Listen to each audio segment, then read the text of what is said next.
Soalnya kan lama baliknya gitu, Bu. Makasih, Bu. Oke, jadi kalau kita cerita konteks ke banknya, ini kan udah beda ya. Kalau misalnya bank itu kan memang dia intermediasi, artinya dia mengelola dana yang diperoleh dari dana pihak ketiga, lalu menyalurkannya kepada pihak yang membutuhkan, pihak ketiga juga yang membutuhkan. Nah, kalau versus menabung, antara kredit versus tabungan, tentu bank akan gencar dalam hal menarik dari kredit daripada menabung. Kenapa? Karena keuntungan bank itu diperoleh dari dia menyalurkan kredit. Kalau misalnya produk tabungan, ya itu bagus juga. Tapi dalam hal bank, dia membayar suku bunga kepada penabung. Nah, selisih antara suku bunga kredit dan suku bunga tabungan itu adalah margin atau interest margin yang menjadi keuntungan bagi perbankan. Nah, katakan ya, menggunakan kredit, gitu ya, menggunakan kredit, suku bunganya saya nggak tahu kalau kredit konsumtif ya dalam hal kredit kartu kredit itu biasanya tergantung banknya ya, ada yang kayak 2%, 3% ya untuk kredit-kredit jangka pendek. Kemudian kalau misalnya nggak akan 2% ya, itu akan katakanlah 12% 1 tahun. Tapi kalau dia saving, biasanya suku bunganya kecil. Anda boleh cek nanti. Kalau misalnya Anda buka deposito di bank, untuk rupiah itu udah bagus banget itu dapat 6%. Biasanya ada yang 4% malah, 4%. Nah, Anda kalau selisihkan suku bunga kredit kartu kredit 12% per tahun, ya diselisihkan dengan 4% yang dikasih ke deposito, berarti masih ada 8% surplus. Nah, 8% itulah keuntungan bank.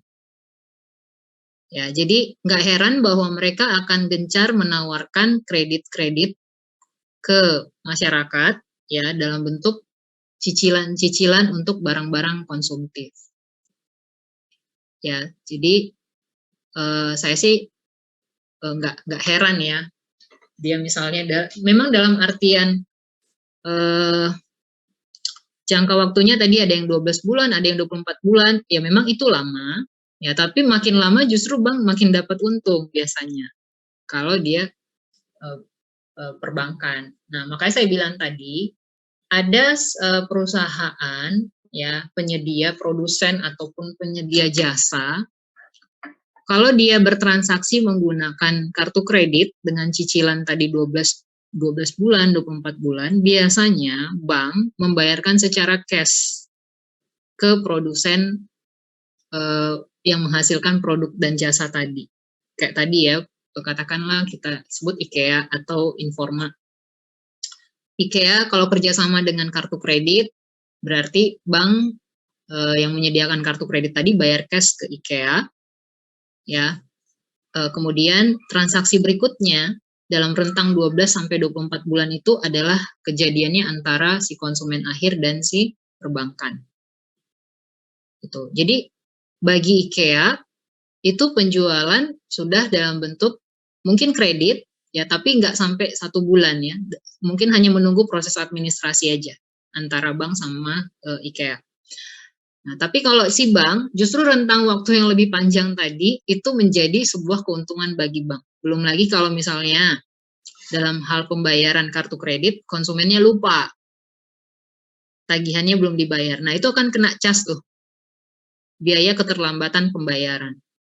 Nah, kalau dia ada biaya keterlambatan pembayaran, dan kalau ada 1 juta orang aja yang pelupa gitu ya, dia hanya ngecas katakan 10.000, ya itu udah bisa jadi berapa gitu ya. Kalau ada 1 juta orang yang ngecas, nggak usah lah 10.000, katakan 1.000 kali 1 juta orang, itu berarti udah 1 miliar ya keuntungan dari hanya memanfaatkan orang yang terlambat bayar tagihan. Ya, itu uang kecil tapi itu uang juga meskipun kecil gitu ya. Jadi semakin panjang rentang waktunya justru bank itu dapat keuntungan yang lebih banyak. Nah, jadi nggak heran kalau mereka banyak fokus pada kredit konsumtif. Ya, itu dia. Oke, Baik, Bu. Juwita. Terima kasih banyak, Bu. Oke, Bu. Ya. Makasih, Bu. Terima kasih, Bu. Oke, ada lagi pertanyaan?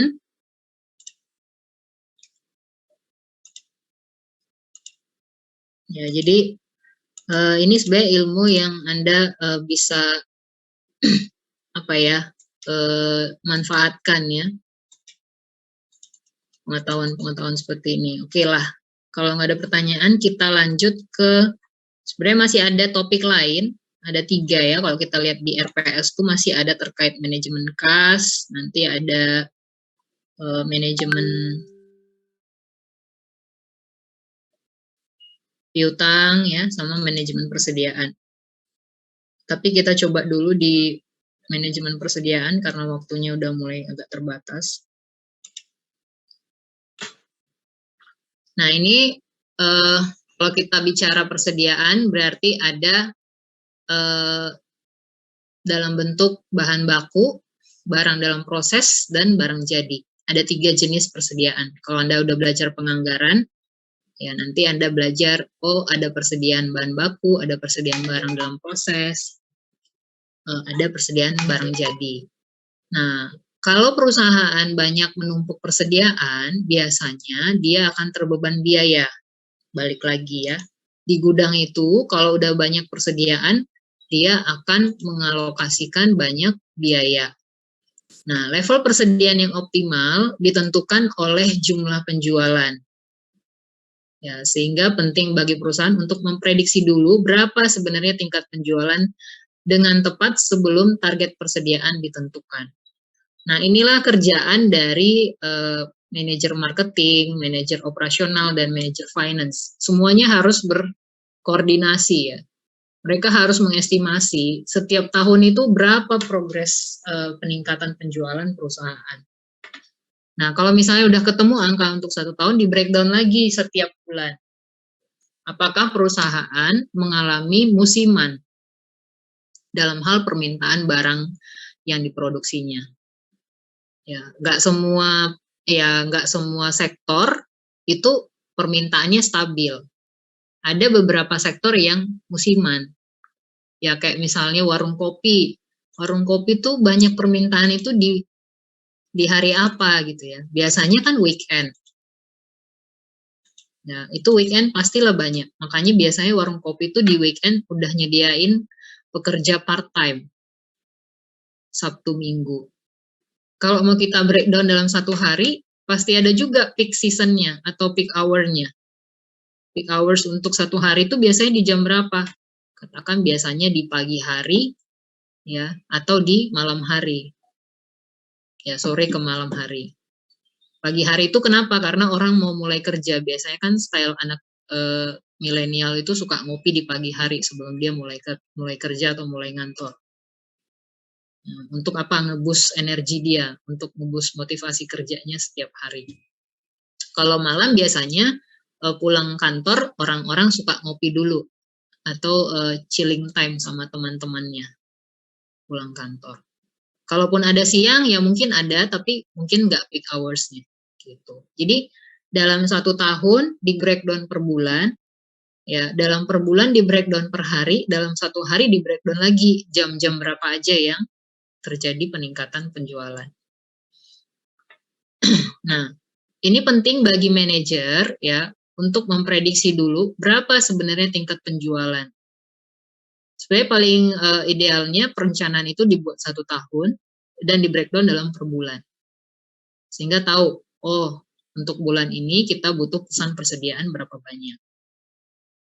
Gitu. Oke, jadi nanti di penganggaran Anda belajar juga, harusnya udah belajar ya, cara memforecast penjualan, ya, cara memprediksi penjualan.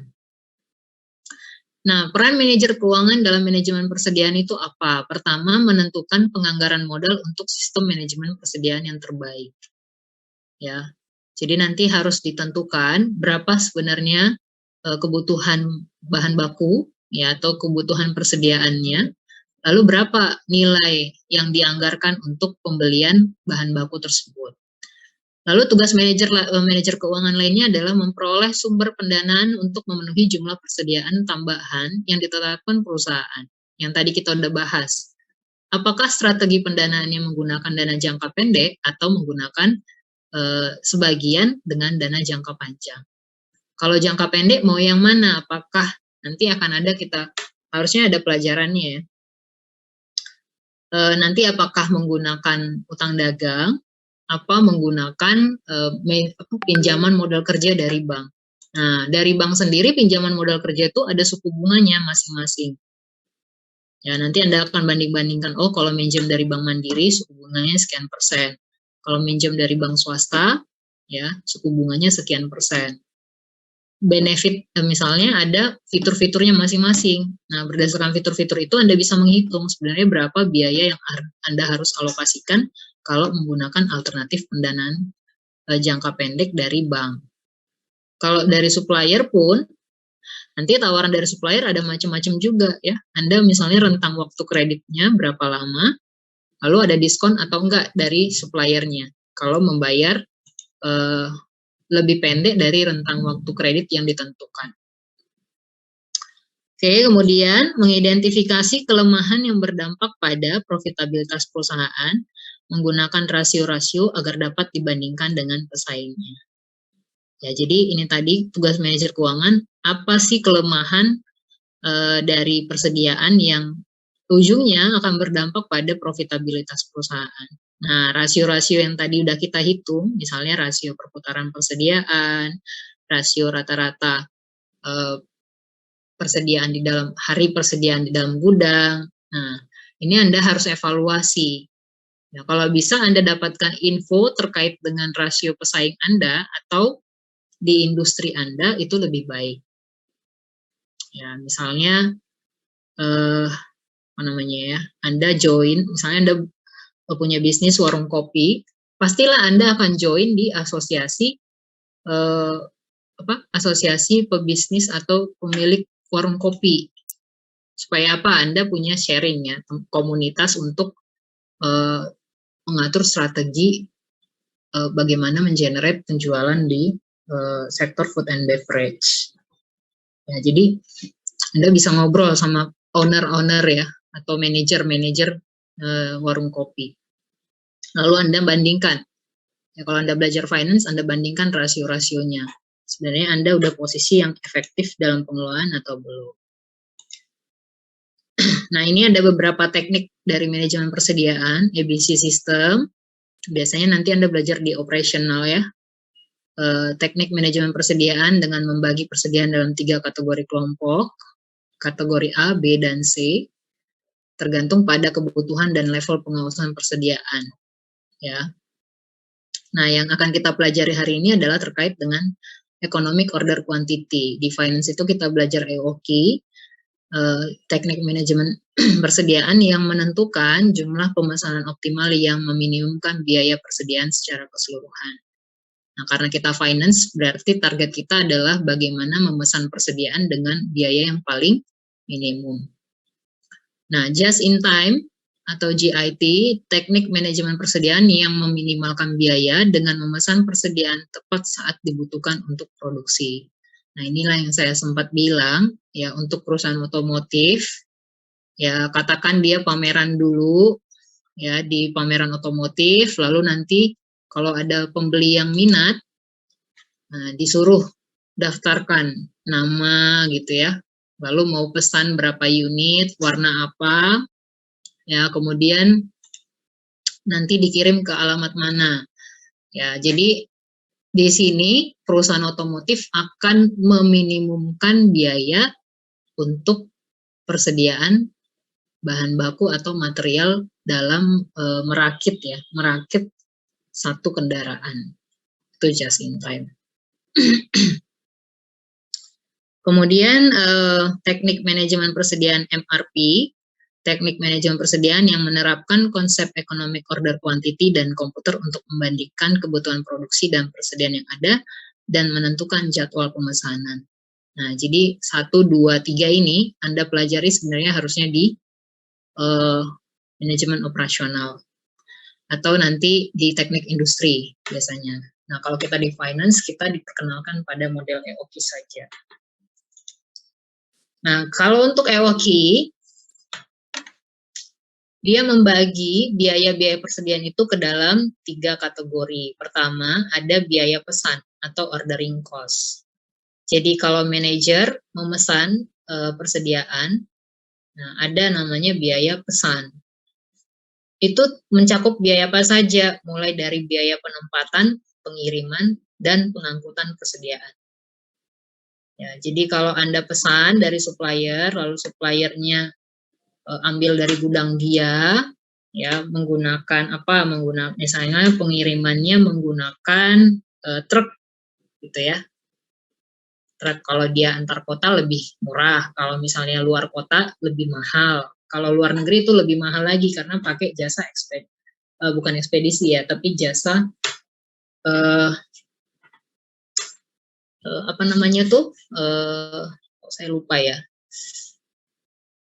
Seperti Maersk dan lain-lain ya, itu jasa pengiriman antar luar negeri, eksportir dan melibatkan pengapalan ya kapal.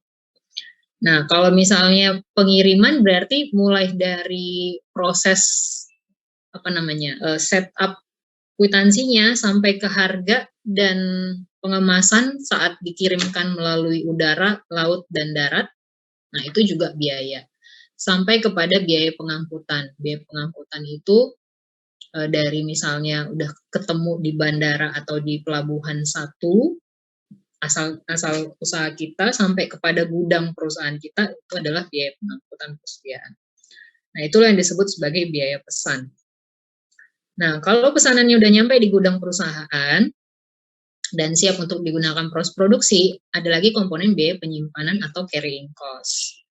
Nah, biasanya dalam bentuk biaya variabel per unit dari penyimpanan persediaan untuk periode waktu tertentu.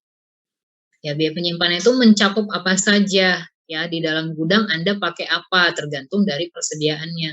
Kalau persediaannya dalam bentuk bahan makanan, biasanya itu lebih sensitif ya dalam hal kondisi ruangan. Ya, misalnya Anda butuh biaya listrik, kemudian biaya penyimpanan lainnya, katakan yang paling ini biaya listrik ya karena mungkin Anda pakai AC dan seterusnya.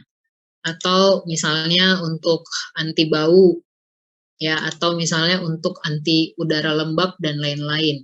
Nah, itu disebut sebagai biaya penyimpanan. Nanti Anda kalkulasi berapa jatuhnya biaya itu per unit. Ya, Anda tentu harus sudah tahu berapa kapasitas penyimpanan di gudang tersebut. Ya. Kemudian total cost berarti penjumlahan dari biaya pesan dan biaya penyimpanan. Ya, biaya pesan dihitung dengan rumus O dikali dengan S per Q. Ya, kemudian biaya penyimpanan dihitung dengan rumus C dikali Q per 2. Ya, total cost berarti penjumlahan dari kedua biaya tersebut. Nah, model EOQ dirumuskan dengan akar 2 kali S dikali dengan O dibagi dengan C. Dengan asumsi S adalah kebutuhan dalam unit per periode, O adalah biaya pesan setiap kali memesan, C adalah biaya simpan per unit setiap periode tertentu. Q atau EOQ adalah kuantitas pemesanan dalam unit. Ya, EOQ berarti economic order quantity-nya. Nah, dalam model EOQ juga diberikan kesempatan bagi manajer untuk menghitung reorder point. Reorder point merupakan titik di mana perusahaan harus memesan kembali persediaannya. Ya, dalam model EOQ, reorder point dihitung dengan hari lead time-nya dikali dengan kebutuhan harian ditambah dengan safety stock. Lead time didefinisikan sebagai waktu tunggu yang dibutuhkan mulai dari pemesanan sampai barang tiba di gudang perusahaan.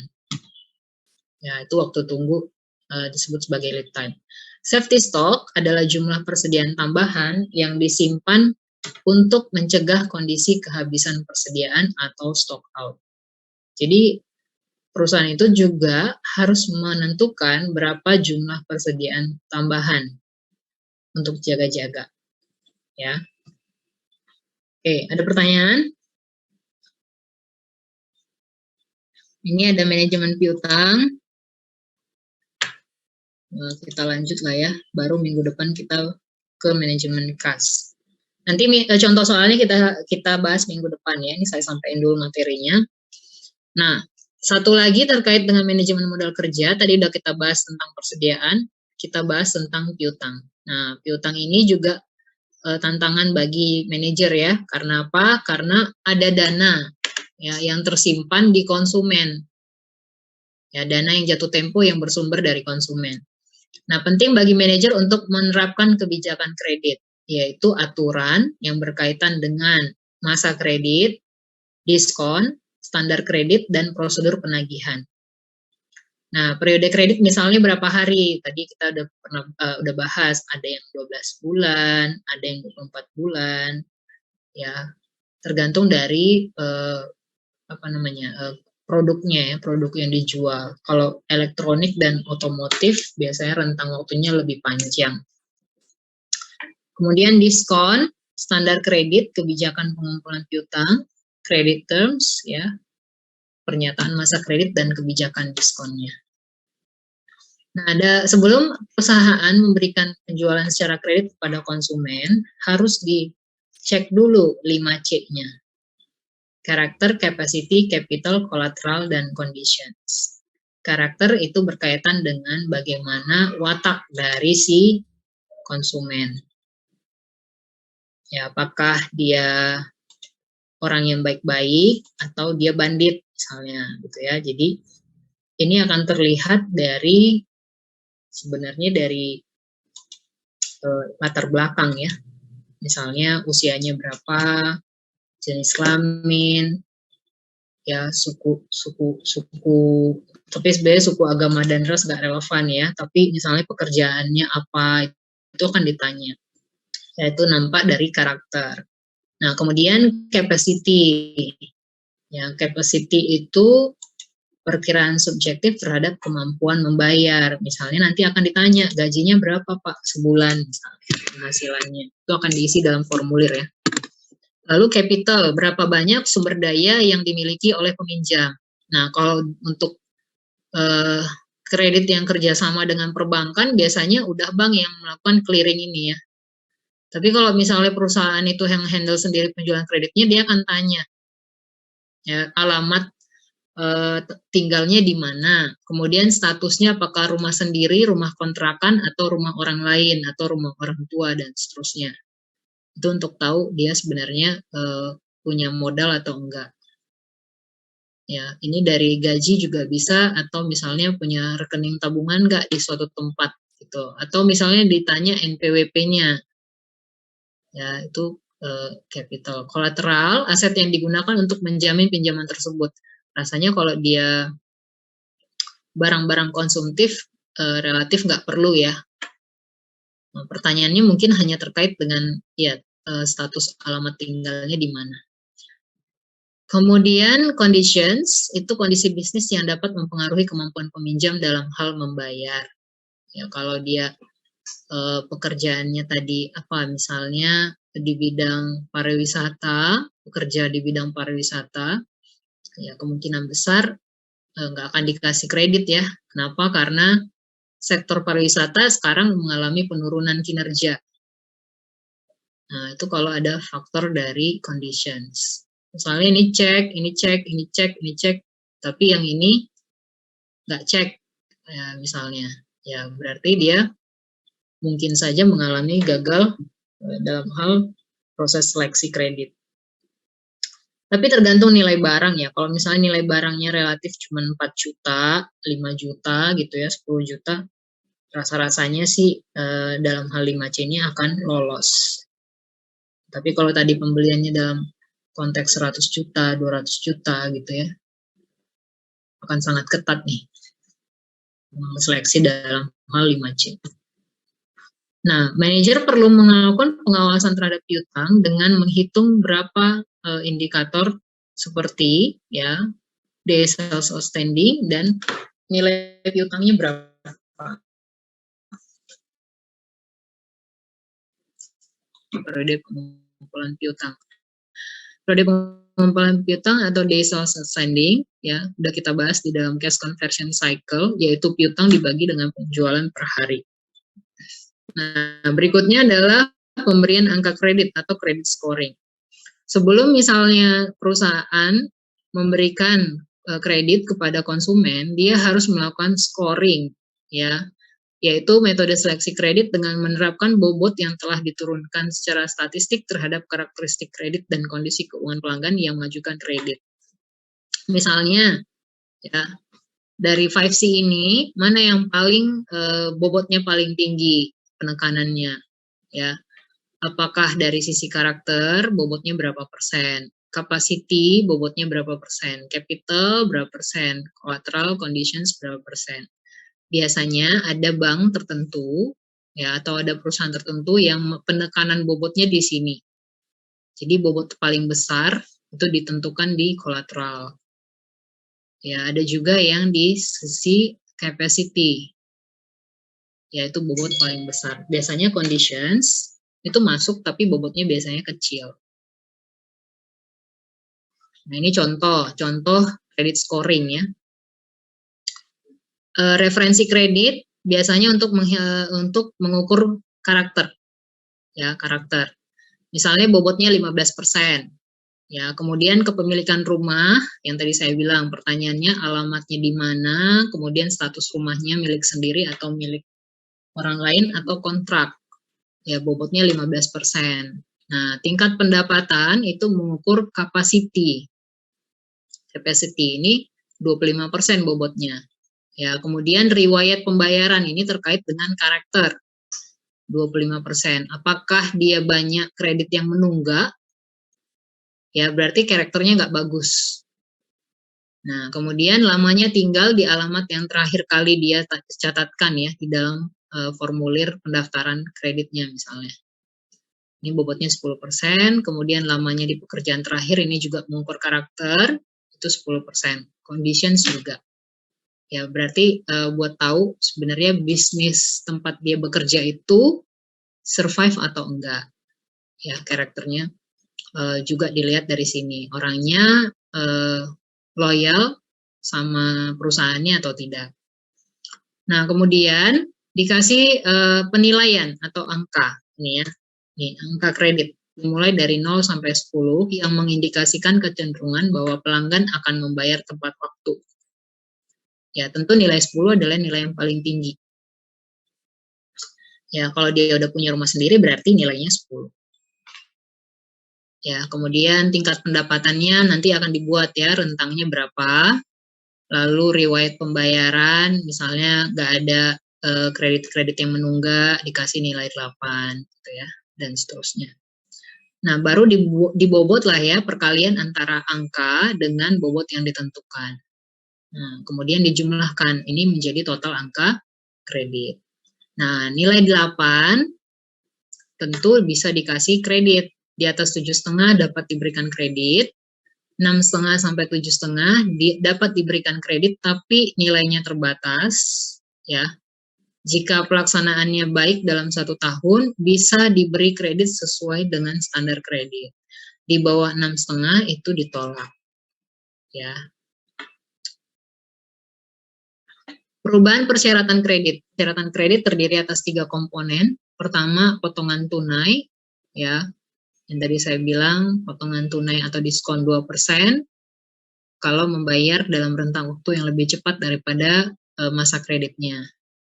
Makin tinggi potongan tunai berarti makin rendah harga barang. Ya, ini dapat berpotensi menarik pelanggan baru. Ujungnya adalah mengurangi days sales outstanding atau mengurangi periode rata-rata pengumpulan piutang. Lalu ada periode potongan tunai. Misalnya ada yang menerapkan 10 hari. Ya, 10 hari itu kalau dia bayar 10 hari dapat diskon 2%. Nah, ada lagi periode kredit. Misalnya ditetapkan periode pembayarannya 30 hari. Makin pendek periode kredit, berarti days sales outstanding dan piutang juga akan semakin berkurang, sehingga dapat memperkecil penjualan. Ya. Jadi sebenarnya makin ketat memperkecil penjualan. Kalau dilonggarkan, mungkin nilai salesnya makin tinggi, tapi resikonya juga berbanding lurus ya, makin tinggi juga resiko gagal bayar. Elemen-elemen dalam kebijakan kredit ada credit period. Semakin pendek credit period, maka day sales outstanding dan piutang akan semakin berkurang. Ya, periode kredit yang makin pendek atau makin ketat, ya, maka DSO dan piutangnya juga akan semakin berkurang. Cash discount, makin rendah, makin tinggi cash discount, makin rendah harga, dapat berpotensi mengurangi day sales outstanding atau membuat konsumen tertarik membayar dengan rentang waktu yang lebih pendek.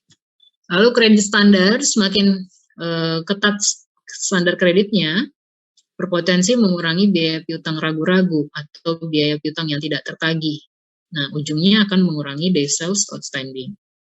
Collection policy, penagihan kredit yang keras dapat menurunkan DSO, namun cenderung beresiko karena merusak hubungan dengan pelanggan. Ya, balik lagi ya, metode penagihan Anda dibuat secara baik-baik atau secara tegas. Yang keras itu tentu menyebabkan konsumennya bisa tersinggung ya atau marah-marah. Ujungnya dia akan lari ke pesaingnya ya atau kompetitor perusahaan tersebut. Oke, ada pertanyaan? Nah, ini ada tuh latihan soal akan kita bahas minggu depan. Ini adalah bagaimana metode perhitungan untuk penagihan piutang ya. Bikin schedule penagihan piutang. Ada pertanyaan?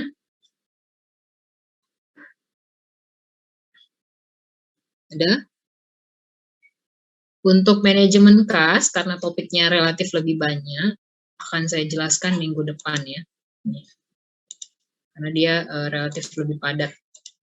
Nanti kita akan belajar tentang apa-apa saja yang masuk dalam cash outflow dan cash inflow. Oke, ada pertanyaan? Izin bertanya, Bu? Iya. Nanti boleh minta PPT-nya nggak, Bu? Oh, boleh. Boleh. Dan juga, Bu, boleh saya tanya lagi, Bu? Iya. Kan tentang tugas kita tentang mencari usaha, Bu. Jadi, nggak setahu saya, Bu, nggak semua perusahaan mempunyai incremental sama satu lagi, Bu. Saya lupa satu lagi, tapi nggak semua perusahaan kan mempunyai incremental operation, Bu. Jadi gimana ya, Bu? Oke, kasus incremental operating cash flow itu hanya berlaku kalau perusahaan melakukan penggantian mesin atau dia melakukan ekspansi. Kalau dia sifatnya baru buka, ya kita nggak perlu menggunakan konsep incremental operating cash flow. Gitu. Jadi kalau misalnya kamu tanya dulu, ini kafe start pertama atau sudah penambahan? Ya, kalau misalnya start pertama berarti nggak perlu kita pakai konsep incremental. Langsung aja ke operating cash flow. Nah, kalau misalnya sulit menemukan dalam konteks set pertama, boleh juga Anda menggunakan alternatif penggantian mesin, katakan. Tapi tanya dulu ya sama kafenya. Walaupun sasaran utama kita adalah setup kafenya ya. Yang tadi sebutan penggantian mesin itu, kalau ceritanya dia katakan mesin yang paling krusial dalam resto atau kafe itu kan adalah mesin roasting ya, yang besar itu paling mahal itu. Nah, kalau misalnya dia ada kasus mengganti mesin dari mesin lama ke mesin baru, itu boleh Anda juga capture kasus kayak gitu, tapi bukan prioritas kita lah ya. Nah, itu baru butuh incremental. Misalnya dia mengganti merek nih dari mesin merek A ke mesin merek B, karena dia merasa kualitasnya lebih bagus. Nah, tapi pertanyaannya apakah manajer melakukan analisis kelayakan gitu ya terhadap keputusan itu? Kan nggak semua manajer atau nggak semua owner paham. Nah, Anda bisa sajikan analisis kelayakan investasinya dengan menggunakan konsep capital budgeting, dan Anda buat incremental cash flow-nya. Gitu, oke? Baik Bu. Bagaimana jika terminal cash flow? Oke, terminal cash flow itu kan relatif mudah ya. Anda tinggal tanyakan ke pemilik kafe, kira-kira kafe ini Anda estimasi beroperasi berapa lama? Tentu gini, kalau misalnya basisnya berawal dari mesinnya dulu. Ya, katakanlah kalau dia table, kursi dan lain-lain, itu kan bisa bisa diganti secara frekuen. Tapi kalau mesin kan karena investasinya mahal, biasanya dia akan ekspektasi mesin ini berapa lama bisa beroperasi. Ya, atau katakan dari pengusahanya sendiri, dia pengen bisnis ini jalannya berapa lama. Nah, basicnya adalah terminal itu kalau bisnis ini berakhir, ya berapa nilai likuidasi aset-asetnya. Nah, kalau dari satu warung kopi, berarti apa yang Anda bisa valuasi aset-aset? Oh, mesin ini setelah 10 tahun laku berapa? Kemudian kursi-kursi meja, ya kan, itu setelah habis umur ekonomisnya laku berapa. Anda boleh survei juga di internet ya, kursi bekas itu berapa harganya.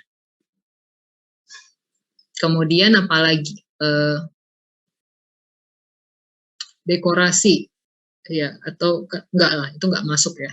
Biasanya dekorasi kan sifatnya sewa. Kalau dia investasi, maksudnya kalau dia memang punya gedung itu, ya Anda bisa estimasi. Tapi biasanya itu nggak masuk. Kita biasanya estimasi terminal itu dari mesin, peralatan, dan modal kerja. Kalau gedung nggak. Kalau gedung kan biasanya justru nilainya makin naik. Ya, itu nggak masuk dalam valuasi kita. Gitu ya. Jadi terminal itu unsur cash flow-nya adalah harga jual aset-asetnya saat warung kopi itu berakhir produksinya atau dihentikan produksinya. Berarti Anda harus valuasi investasi modal kerjanya di awal berapa. Nah, itu jadi harus posisi modal kerja akhir atau terminal. Oke, ada pertanyaan lagi? Jelas nggak? Jelas Bu, baik Bu, terima kasih Bu. Ya. Oke, ada lagi? Oke, kalau nggak ada, kebetulan saya udah lapar, mau makan siang. Saya yakin juga yang lain lapar ya. Udah dari jam berapa kita tadi kuliah? Jadi saya akhiri perkuliahan kita hari ini ya. Kita ketemu lagi minggu depan dengan follow up observasi Anda ke lapangan. Terus kita coba latihan soal untuk manajemen persediaan dan manajemen piutang. Ya, sama kita akan bahas manajemen kas. Sekian, terima kasih. Bu,